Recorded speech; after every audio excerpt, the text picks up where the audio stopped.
Okay, good to go. Just kind of quickly recapping after watching the tape, just really proud of the competitive character of the team in all three phases.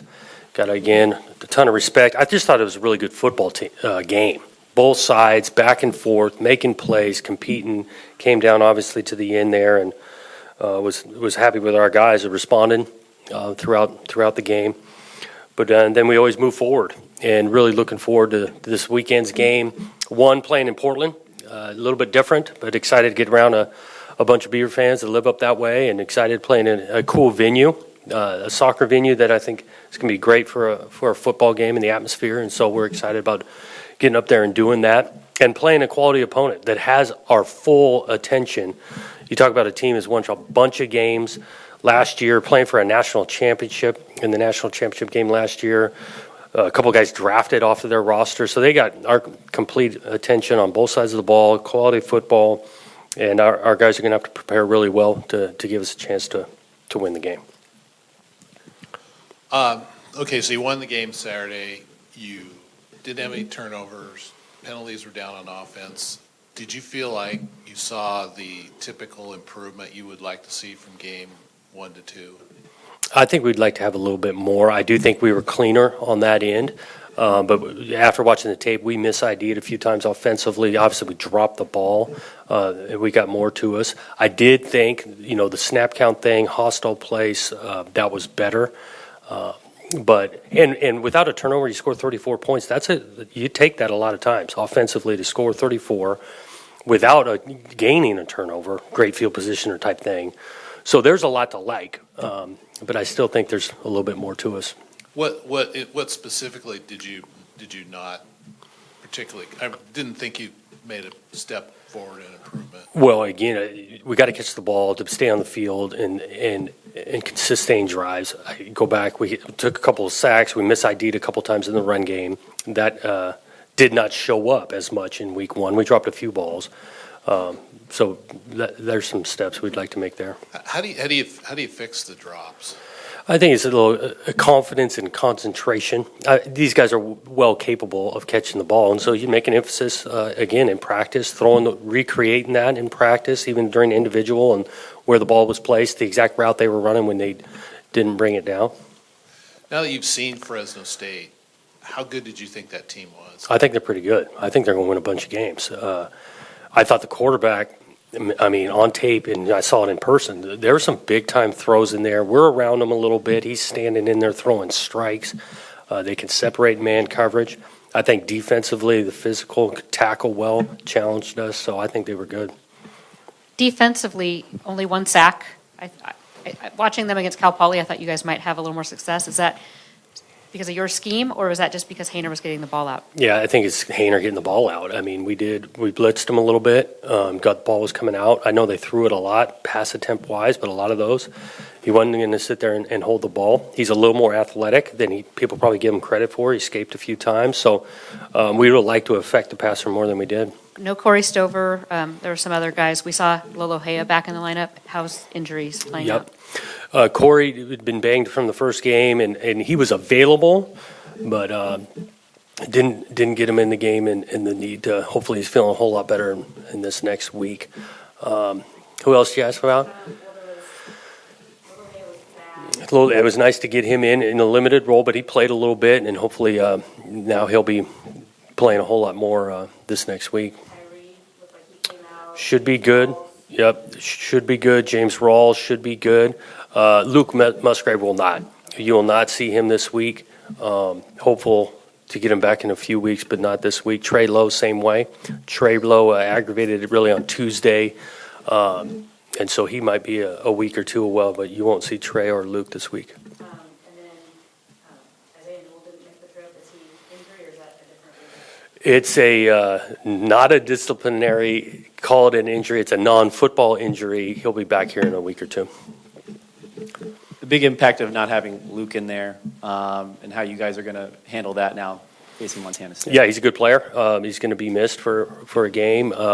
Made some big-time plays for us, but I do think we got some other weapons And it's a little bit like I told the team yesterday, getting into week 2, 3, it's college football and next man up. And we got weapons out there in the backfield and to throw it to. And we got some good tight ends in that room. So we're just going to have to adjust. And you guys practiced at Providence earlier in fall camp. Any big takeaways from that practice going into what's going to be a different kind of venue, Yeah, I think just getting there and seeing the venue itself, starting to imagine it full with a bunch of Beaver fans, I think it's going to be cool and fun. I think our guys are excited to get up there and play in front of our fan base. So take me back, Fresno. Was that your decision to go for that, or was that the players that wanted to do that? Well, yeah, ultimately, my decision. But we get the PI call. I thought it was late in communicating where the ball was going to be placed. Was the PI in the end zone or not? And there's a difference there. If it's in the end zone, it goes to 2. Obviously, if it's half the distance. So we're waiting on that.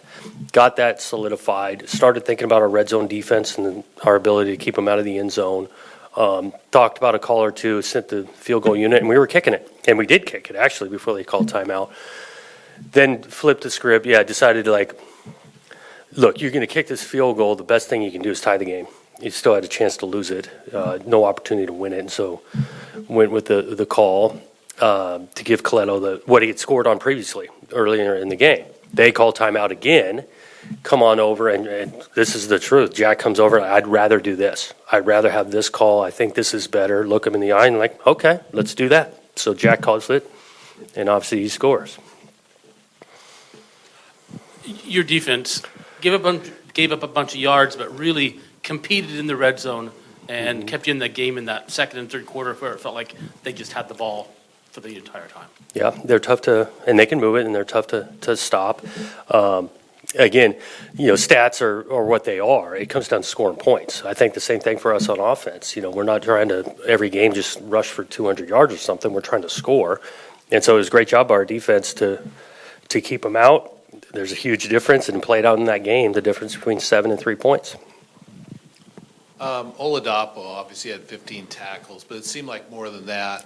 He didn't allow their receivers any yards after the catch, pretty much. He seemed like he was right on them as soon as they caught the ball. Was that kind of what you saw? Yeah, I thought he played well. We asked him to play a lot of coverage, man coverage, and had a great game. Now, when they're completing a bunch of balls on you, you can have opportunities to make tackles, and we were glad that he's getting them on the ground because, again, they're good.